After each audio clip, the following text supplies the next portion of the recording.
हाँ, तो आज अपन चौथी जो डायनेस्टी है सैयद डायनेस्टी, सैयद वंश स्टार्ट करेंगे। 3 डायनेस्टी अपने कंप्लीट कर ली और सैयद डायनेस्टी के बारे में थोड़ा सा हल्का सा आपको नॉलेज करवा दूं ताकि एक इमेज बन जाए माइंड में कि सैयद डायनेस्टी जो हैं यानी सैयद वंश जो हैं, सैयद ऐसे लिखते हैं, सैयद वंश जो आज अपन पढ़ रहे हैं, ये सैयद डायनेस्टी का टाइम पीरियड तो आपको याद होगा ही, 1414 से लेके 1450 ईस्वी बोल दो चाहे एडी बोल दो इंग्लिश वाले, ये टाइम पीरियड सैयद डायनेस्टी का था। ये अपन ने पहले सेलेक्ट कर लिया। सैयद डायनेस्टी के अंदर पहला राजा होगा खिज्र खां, पूरी बात सुनना, खिज्र खान या खिज्र खां, ठीक है। ये खिज्र खां का टाइम पीरियड रहेगा 1414 से लेके 1421 तक, 21 एडी या ईस्वी, ठीक है। उसके बाद में इसकी कुछ खास बातें बताऊंगा। अच्छा सुनना, सैयद डायनेस्टी आई कैसे, तो एक राजा था, मैंने बताया था लास्ट में एक बात करी भी थी, तैमूर, ठीक है। तैमूर के बारे में बता दूंगा पूरी नॉलेज। तैमूर ने जो लास्ट राजा था तुगलक डायनेस्टी उसको मार के सैयद डायनेस्टी की स्थापना कर दी, ठीक है। फिर खिज्र खां बना, खिज्र खां 1414-1421 के बीच में रहा। नंबर 2 पे जो राजा आया वो आया मुबारक शाह, ठीक है। तो मुबारक शाह का जो टाइम पीरियड है वो 1421 से 1434 तक रहा, बस ये मुबारक शाह था। इसके बाद में कोई राजा नहीं हुआ जिसका टाइम पीरियड अपन लिख सके, कोई खास राजा नहीं हुआ। हालांकि आपके दिमाग में आएगा कि 16 साल राज किसने किया, 16 साल कुछ निकम्मे राजा थे जिनके कोई नाम हिस्ट्री के अंदर लिखा नहीं जाता, सिर्फ नाम कहीं लिखो चाहो लिख दो, बाकी टाइम पीरियड के साथ में जिनके बारे में 2-4 बातें पूछी जाएगी वो आपको इन 2 से ही पूछी जाएगी। हालांकि सैयद डायनेस्टी का जो लास्ट रूलर या शासक होगा वो हैं आलम शाह, लिखना चाहो तो लिख सकते हो, ठीक है, आलम शाह, लेकिन इसका टाइम पीरियड नहीं है, बस ये इसका लास्ट सैयद डायनेस्टी था आलम शाह, ठीक है। टाइम पीरियड क्योंकि ये कुछ 2-3 साल इससे पहले भी राजा होते हैं लेकिन उसके नाम में लिख नहीं सकता क्योंकि आपको याद ही नहीं होंगे वो टाइम पीरियड, क्योंकि उनको याद करने की जरूरत नहीं, इस टाइम में उनका कहीं पर उल्लेख ज़्यादा नहीं है। बस 2 ही आपके कोर्स में, खिज्र खां मुबारक शाह, टाइम पीरियड 1421, 1434 और लास्ट अंतिम राजा नोट लिख के लिखा दूंगा अभी नोट्स में कि लास्ट, इस सारी बात बताऊंगा तैमूर कौन था, अभी समझ में आएगा तैमूर कौन था लास्ट, अभी वीडियो जस्ट थ्योरी स्टार्ट करूंगा तब। ये तो एक छोटा सा एक वाइवा दिमाग में सेट कर रहा हूँ, ठीक है। इसके बाद में अपन पढ़ेंगे लोधी डायनेस्टी, लोधी वंश, ठीक है। लोधी वंश का टाइम पीरियड स्टार्ट होता है 1451 से लेके 1526 तक, लिखवा दिया था मैंने, ठीक है। 1451 से लेके 1526 तक, और इसका जो पहला राजा होगा बहलोल लोधी, बहलोल लोधी, अभी आगे लिखवा दूंगा सब कुछ। 1451 से लेके राज करेगा 1489 तक, ठीक है, 1489 तक बहलोल लोधी रहेगा। इसके बाद में नंबर 2 पे आएगा सिकंदर लोधी, ठीक है, सिकंदर लोधी रहेगा 1489 से लेके 1517 तक सिकंदर लोधी रहेगा। और तीसरा बनेगा इब्राहिम लोधी, पूरी बात सुनो, इब्राहिम लोधी बनेगा, ये 1517 से लेके 1526 तक ये राजा रह जाएगा या शासक के सुल्तान रह जाएगा, ठीक है। बस ये मैंने छोटा सा एक वाइवा लिया, अब सारी बातें समझाऊंगा, ये सब तैमूर एमूर सब कब कहाँ से आए, ठीक है। ये एक इमेज बन जानी चाहिए कि सही डायनेस्टी में 3 राजा, टाइम पीरियड साथ का साथ याद करना है। और ये बहलोल लोधी का ही टाइम पीरियड, सिकंदर लोधी का टाइम पीरियड, इब्राहिम लोधी का ही टाइम पीरियड, ठीक है। अब अपन स्टार्ट करते हैं सैयद वंश या सैयद डायनेस्टी, ओके। चलो फिर सैयद वंश यानी सैयद डायनेस्टी अपने स्टार्ट करते हैं। ज़्यादा इंपॉर्टेंट नहीं है, सैयद डायनेस्टी ज़्यादा क्वेश्चन बिल्कुल नहीं आते, लेकिन छोटे एक 1 मार्क से छोटे क्वेश्चन आ सकते हैं। पहला तो टाइम पीरियड आपको याद करने का ना, वो तो मैंने आपको ट्रिक बता दी, ठीक है। तो सैयद डायनेस्टी का या सैयद वंश का टाइम पीरियड है 1414 से 1450, ये मैंने फर्स्ट वीडियो में बता दिया, टाइम पीरियड याद करवा दिया, ट्रिक्स हैं। और वैसे इसमें एक क्वेश्चन ये है कि ज़्यादा स्टोरी भी नहीं है इसकी सैयदों की। सैयद में पहला राजा बना था खिज्र खां, ठीक है, खिज्र खां राजा बना था, मतलब जो तैमूर था, तैमूर आया था आपको पता है पिछले डायनेस्टी के अंदर। तो तैमूर ने जो लास्ट डायनेस्टी थी, लास्ट वंश था, पूरी बात सुनना, तैमूर ने लास्ट वंश जो था तुगलक वंश या तुगलक डायनेस्टी, उसको लास्ट राजा जो था उसने आपको पता है तैमूर को उसने हराया था, ठीक है। तो उसके बाद में तैमूर को तैमूर है ना, एक्चुअली तैमूर कौन था उसके बारे में बताता हूँ मैं थोड़ा सा आपको। तैमूर उज्बेकिस्तान, अभी जो प्रेजेंट उज्बेकिस्तान देश का नाम है ना, उसके आसपास का रहने वाला था तैमूर। और इसने क्या करा कि समरकंद को जीता था, समरकंद जगह का नाम है। समरकंद को जीता था। समरकंद को जीतने के बाद में तैमूर एक विजयी अभियान लेके निकला था कि पूरे देश को जीतूंगा मैं, ठीक है। पूरे देश को जीतने की इसने प्लानिंग करी और ये वहाँ से निकला और इसने यहाँ पर इसको दिल्ली सल्तनत को जीता। और दिल्ली सल्तनत को जीतने के बाद में तैमूर ने जो तुगलक डायनेस्टी का लास्ट शासक था उसको हरा के खिजर खां को, जीत तो गया यहाँ पर, उसके बाद में खिजर खां को राजा बना के चला गया। समझ पा रहे हो, ये छोटी सी स्टोरी है। तो तैमूर ने, लेकिन लिखने की जरूरत नहीं है इसको, ठीक है, लिखने की बिल्कुल भी जरूरत नहीं है। बस पहला राजा कौन बना, खिजर खां। कहाँ से बना था कि तैमूर ने दिल्ली सल्तनत जीत के खिजर खां को राजा बनाया था, बिठाया था। ये खिजर खां पहला शासक बनेगा। अब एग्जाम में क्वेश्चन क्या आएगा कि सैयद डायनेस्टी का जो फाउंडर है वो कौन है, या फिर सैयद डायनेस्टी या सैयद वंश की स्थापना किसने की, तो खिजर खां ने। खिजर खां ने सैयद वंश की स्थापना की। समझ गए क्या, ठीक है। खिजर खां फाउंडेड द सैयद डायनेस्टी। एक क्वेश्चन तो ये बन गया। दूसरा ये बनेगा कि ये सैयद है ना, खिजर खां है ना, देखो खिजर खां खुद तो राजा बना नहीं था, इसको तो बनाया गया था। तो ये बात खिजर खां को खुद को ही पता थी, इसलिए इसने कभी भी, देखो एक्चुअल में क्या होता है कि जो सैयद डायनेस्टी वाले होंगे वो अपने नाम के आगे टाइटल लगाएंगे शाह। समझ पा रहे हो, दिल्ली सल्तनत में मोस्टली जो भी बैठते हैं वो शाह लगाते हैं। शाह का मतलब उनका उपाधि शाह। लेकिन ये खिजर खां क्या करेगा, अपने नाम के आगे शाह भी नहीं लगाएगा और ना ही कभी अपने आप को राजा मानेगा। क्योंकि जो राजा होता था ना, वो पहले तो अपने नाम के आगे या पीछे कोई टाइटल लगा लेता था, मतलब कि मतलब अपन उपाधि दे लेता था। उसके बाद में अपने सिक्के चलाता था, क्योंकि राजा क्या करेगा, सबसे पहले करेंसी चलाएगा, अपने सिक्के चलाएगा। लेकिन ये जो खिजर खां था, ये तो ना तो कभी शाह की उपाधि धारण करी, शाह का टाइटल इसने अडॉप्ट किया, और ना ही इस अपने नाम के सिक्के चलाए, क्योंकि अपने आप को राजा मानता ही नहीं था ये, अपने आप को राजा। जबकि इसने शासन कितना किया, इसने 1414 से 1421 तक, यानी लगभग 7 साल तक शासन किया, लेकिन अपने आप को राजा कभी भी नहीं माना। बस ये बात वेरी इंपॉर्टेंट है इसकी। एक तो ये एग्जाम में क्वेश्चन की स्थापना किसने करी, सैयद वंश की, तो आप लिखेंगे खिजर खां। फिर 1414 1421 तक इसने शासन किया।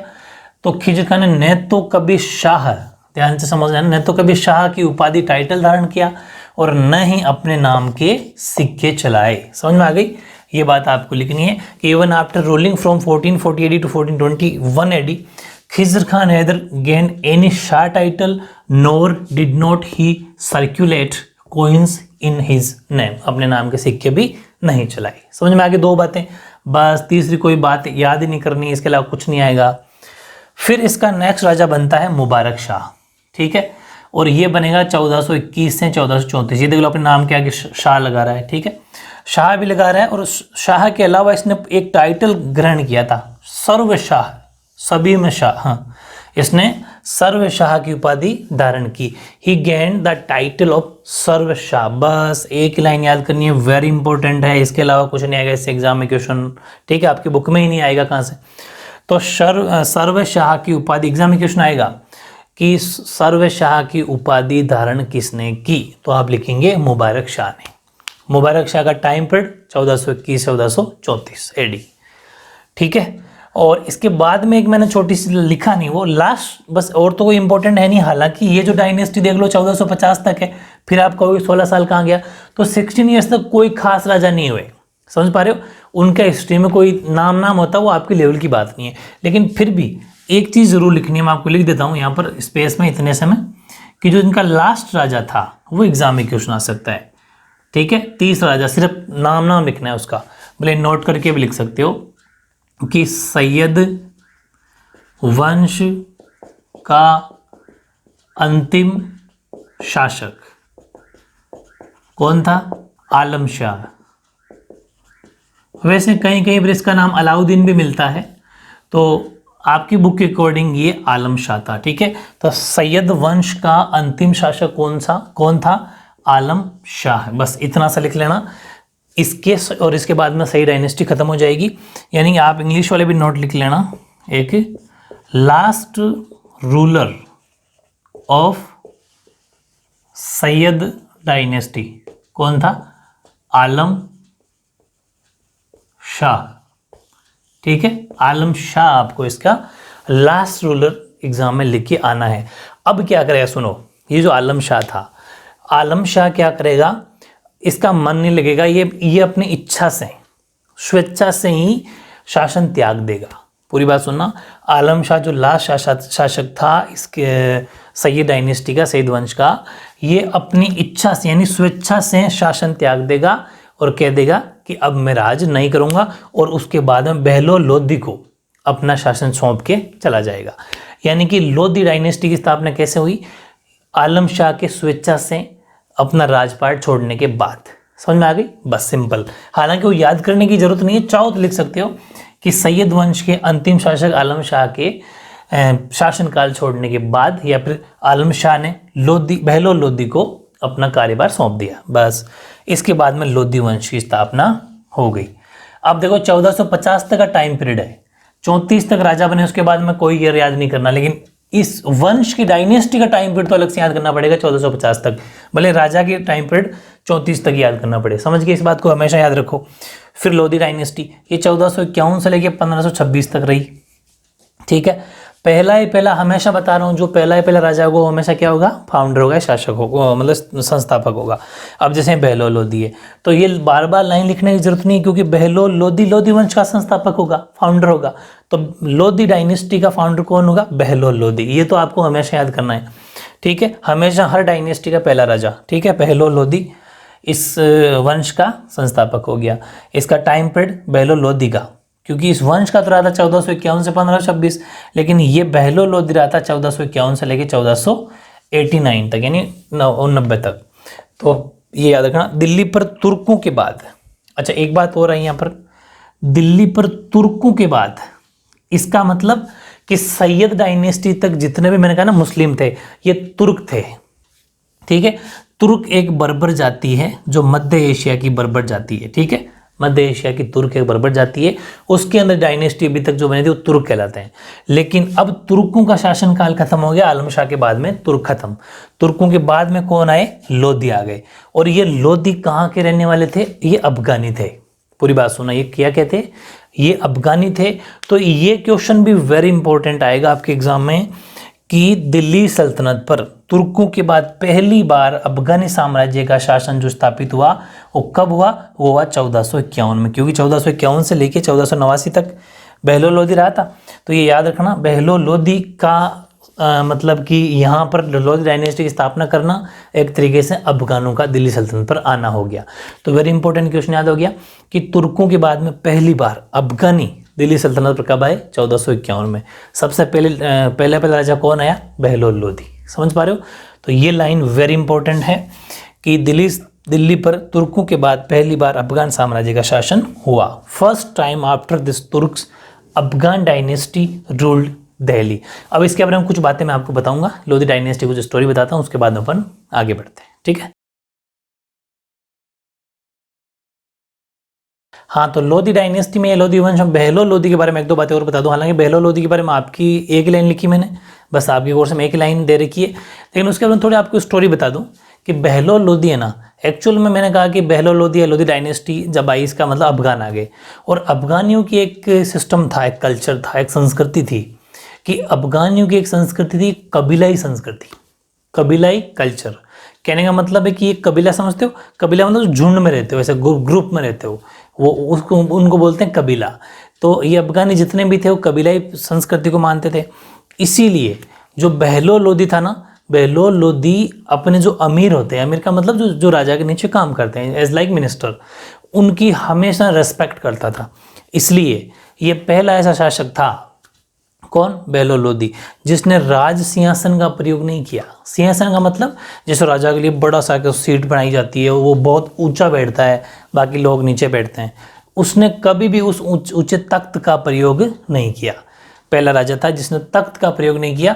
अमीरों के साथ में नीचे ही बैठता था। अगर वो नीचे बैठेंगे तो मतलब बिल्कुल बराबर बैठेंगे, सब एक जैसे बैठते थे, एक कबीलाई संस्कृति को फॉलो करते हुए। ये इसकी बड़ी खास बात थी, मतलब ये सबको समान नज़र से देखता था। फिर दूसरी बात, बहलोल लोदी ने अपने नाम के सिक्के चलाए थे, और उन सिक्कों का नाम था बहलोली सिक्के, बहलोली सिक्के। और वो बहलोली जो कॉइन चलाए थे, वो बहलोली कॉइन्स या बहलोली सिक्के मुगल काल तक चलेंगे, इतने मतलब उसके सिक्के चले सबसे ज़्यादा, वरना कोई दूसरा राजा आ जाता ना तो सिक्के बंद कर देते हैं। लेकिन बहलोल लोदी के सिक्के फेमस हुए, प्रसिद्ध हुए, और बहलोली के नाम से, बहलोली सिक्के नाम से जाने गए। और वो जब तक मुगल काल आएगा, मुगल काल का मतलब मुगल टाइम पीरियड आएगा, जैसे ये पूरा लोधी डायनेस्टी खत्म होगी, फिर अपन पढ़ेंगे मुगल, मतलब दिल्ली सल्तनत क्लोज, फिर अब कौन आ जाएंगे भारत पर आक्रमण करने के लिए? मुगल आ जाएंगे। ये तो तुर्की थे, लोधी अफगानी थे, ठीक है, इससे पहले तुर्की पढ़े अपन ने, ये लोधी अफगानी थे। इसके बाद में कौन आ जाएंगे भारत पर राज करने के लिए? मुगल। तो जब तक मुगल आएंगे तब तक उस बहलोल लोधी के सिक्के काम करते थे। ये थोड़ी सी बातें बतानी थी आपको।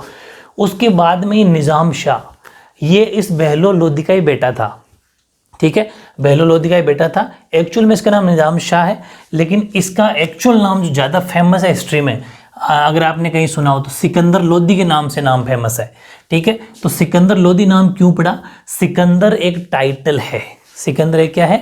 उपाधि है, टाइटल है। इसने उपाधि धारण कर ली थी कि मैं सिकंदर, तो निज़ाम शाह के नाम से कम फेमस हो गए, सिकंदर शाह इस उपाधि टाइटल घोषित कर ली, इसका नाम पड़ गया सिकंदर लोधी, ठीक है। अब सिकंदर लोधी का टाइम पीरियड देख लो, 1489 यानी 1489 से लेके 1517 तक का टाइम पीरियड इसका। तब तक ये राजा रहा। मेन सबसे बड़ी बात, सिकंदर शाह की उपाधि धारण करी, he gain the title of Sikandar Shah, very important. किस राजा ने सिकंदर की उपाधि धारण करी? सिकंदर या निज़ाम शाह ने, दोनों बातें लिख सकते हो, निज़ाम शाह या फिर सिकंदर लोधी ने, ठीक है, ओके।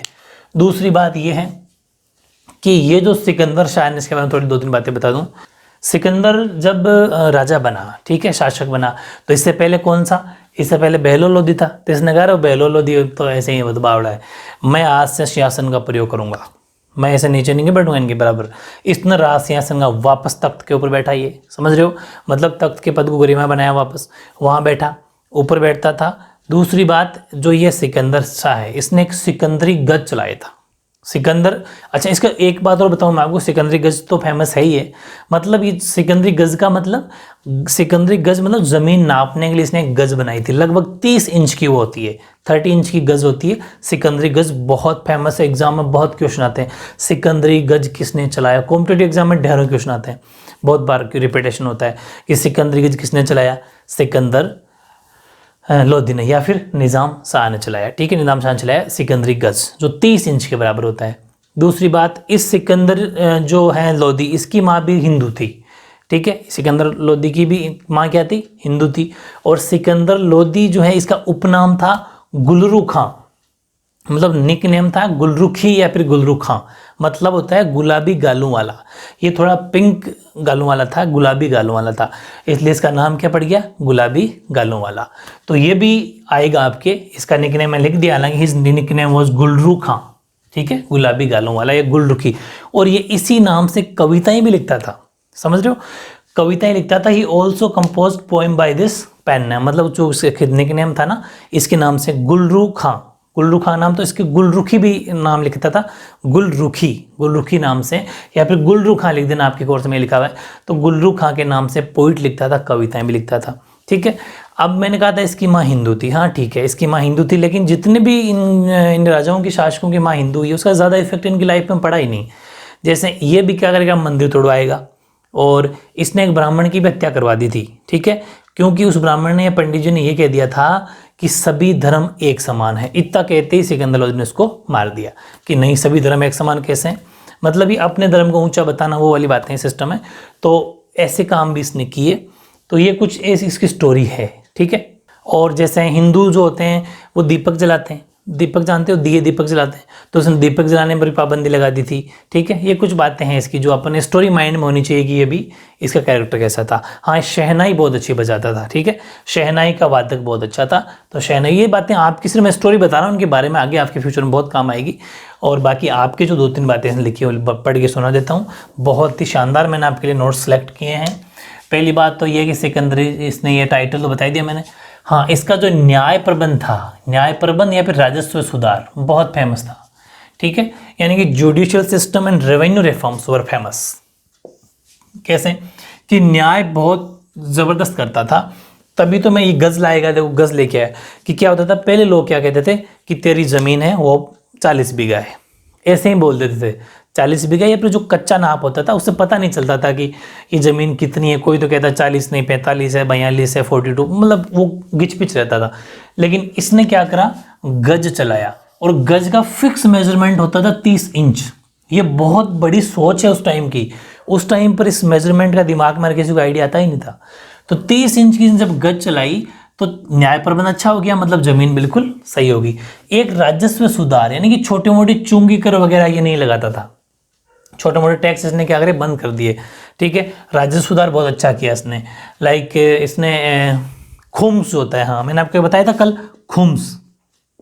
खुम्स खुम्स का मतलब जो राजा जैसे किसी से जीत के लाता है, भाई जैसे कोई राजा ने कहीं पर लड़ाई करी, बताया था कल, तो लड़ाई करने पर जो सामग्री मिली, जो सामान पैसा टका जो भी लूट के लेके आते हैं, इसने कहा मुझे खुम्स में कोई हिस्सेदारी नहीं चाहिए। मतलब कि इसने खुम्स के अंदर कोई हिस्सेदारी नहीं ली, ये बात ध्यान रखना। बिल्कुल भी पैसा मुझे नहीं चाहिए, ये जितना ही पैसा आप जीत के लाए वो सैनिक या अपनी जनता के बीच में बांट दिया जाए, बस। मुझे ये बहुत बड़ी इसकी बात थी। और इसने खूब सारे राजस्व सुधार के काम भी इस तरीके से किए। यानी कि अब आपको नेक्स्ट लाइन से लिखना इंग्लिश वालों को, ये नीचे वाली लाइन में इसका मतलब नीचे वाली लाइन में थोड़ा जगह कम थी से लिख दिया। He started the use of measurement unit named gaz.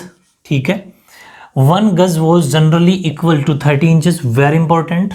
ठीक है, for long time gaz continued to be used by the name of Sikandari गज।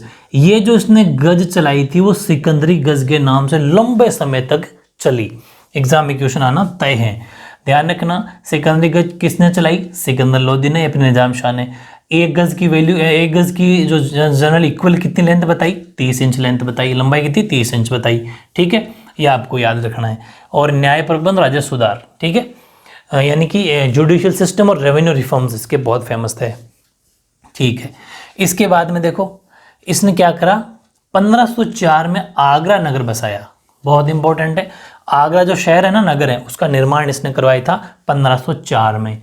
तो ध्यान रखना, he built the town of Agra in 1504 AD, very important है। आगरा नगर किसने बसाया, सिकंदर लोदी निजाम शाह ने। कब बसाया, 1504 में। इजी है, वेरी गुड।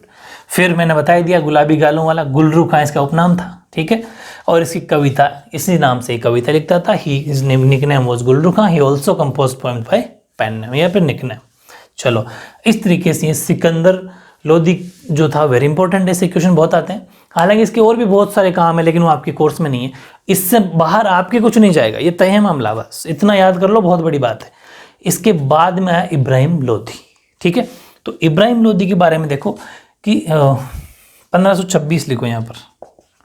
इब्राहिम लोदी का टाइम पीरियड 1517 से 1526 के बीच में रहा।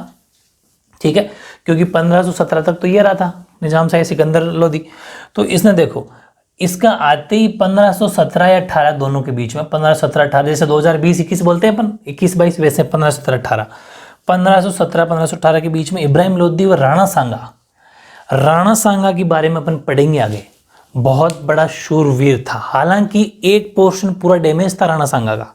सुना, राणा सांगा राजस्थान के अपने राजा थे, बहुत ज़बरदस्त राजा थे, और एक पोर्शन पूरा डैमेज था। एक आंख नहीं थी, मतलब इधर का पोर्शन, मतलब आंख नहीं है, हाथ भी डैमेज था, पूरा पोर्शन मतलब ऐसा मान लकवा मारा हुआ था, है ना। तो एक पोर्शन राणा सांगा का डैमेज था। फिर भी राणा सांगा ने बहुत लड़ाइयाँ लड़ी। ये सैनिकों का भग्नावेश कहलाता है। मतलब कि कहते हैं ना कि इतने इसके शरीर पे घाव थे, 80 के करीब शरीर पे घाव लग गए थे।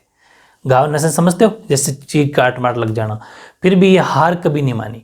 जैसे इसके लग जाती, थोड़ा बेहोश होता, वापस हो जाता, फिर तलवार हाथ में उठा लेता कि लड़ना है बस। मतलब हमेशा ये लड़ने के लिए तैयार हो जाता। इसलिए सैनिकों का भग्नावशेष कहलाता है ये। मतलब सैनिकों का, ऐसा मान लो कि सैनिकों को हिम्मत देने वाला, सैनिकों का शूरवीर सब में। ठीक है, तो इसका युद्ध अब बताओ, राणा सांगा जैसे शूरवीर से लड़ेगा तो सीधी सी बात है कौन हारेगा, इब्राहिम लोदी। बिल्कुल सही है, इब्राहिम लोदी और राणा सांगा के बीच में लड़ाई हुई 1517 और 18 के बीच में। लोदियों की यहाँ पर करारी हार हुई। 1517-18 के अंदर Lodi was defeated in the battle of which was fought between Ibrahim Lodi and Rana Sanga. ठीक है, इसके अंदर राणा सांगा जीतेंगे और लोदी हारेगा। दूसरी बात है पानीपत का प्रथम युद्ध, वेरी इंपॉर्टेंट, आपके बहुत ज़्यादा कॉम्पिटिटिव एग्जाम में यहाँ से क्वेश्चन आते हैं। सुने होंगे, नहीं सुना तो ये आज सुन लो। पानीपत का प्रथम युद्ध वेरी इंपॉर्टेंट है, 1526 में लड़ा गया पानीपत के मैदान में। समझ रहे हो, पानीपत के मैदान में। ठीक। और पानीपत जो है, पानीपत अगर एक्चुअल में जगह का नाम तो वो हरियाणा के अंदर पड़ती है। पानीपत हरियाणा के अंदर जगह है जहां पर 1526 में बाबर के और इब्राहिम लोधी के बीच में युद्ध हुआ, जो पानीपत का प्रथम युद्ध के बारे युद्ध कहलाएगा। अभी पढ़ेंगे अपन आगे। ये बाबर कौन है? मुगल है। यहाँ पर बाबर जीत जाएगा। पूरी बात सुनना।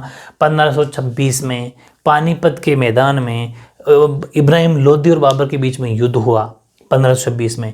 इसके अंदर बाबर जीत जाएगा। ये युद्ध पानीपत का प्रथम युद्ध, यानी first battle of Panipat. First battle of Panipat very important कहलाएगी, एग्जाम में क्वेश्चन आएगा। फर्स्ट बैटल ऑफ पानीपत कब हुआ? आप कहोगे 1526 में। किन किन के बीच हुआ? बाबर और इब्राहिम लोधी के बीच में, ठीक है। और यहां से बाबर जीतते ही, बाबर है मुगल, बाबर कौन है? मुगल है। और यहाँ से मुगलों की स्थापना हो जाएगी, जो अपन नेक्स्ट वीडियो में पढ़ेंगे। बहुत ही शानदार मुगल स्टार्ट कर देंगे। अब अपना ये जो ऐसा मान लो कि जो अफगानी थे उनका भी चैप्टर क्लोज। ये लास्ट शासक इब्राहिम लोधी था। इसके बाद में अपन कुछ बातें पढ़ते हैं इनके प्रशासन की, एडमिनिस्ट्रेशन की, ठीक है।